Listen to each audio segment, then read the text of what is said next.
বাংলাদেশ সনাতন প্রবাসী মহাসংঘ ও সনাতন মহাসংঘ বরুড়া উপজেলা পঞ্চম মানবিক কার্যক্রম। আজ আমরা এক অসহায় সনাতনী দিদির পাশে দাঁড়ানোর সৌভাগ্য কামনা করছি। স্বামীহারা এই দিদি তার দুইটি ছোট শিশু সন্তানকে নিয়ে অনেক কষ্টের মধ্য দিয়ে জীবনযাপন করছেন।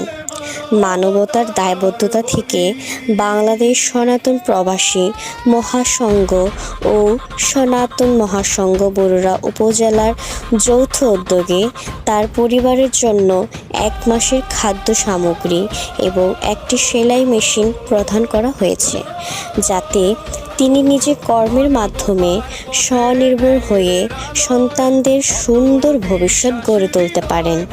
একজন অসহায় মানুষের হাসি ফোটানোই আমাদের সবচেয়ে বড় প্রাপ্তি।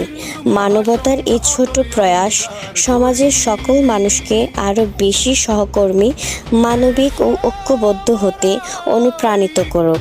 মানুষের পাশে থাকুন, মানবতার সেবায় এগিয়ে আসুন, ভালোবাসা ছড়িয়ে দিন।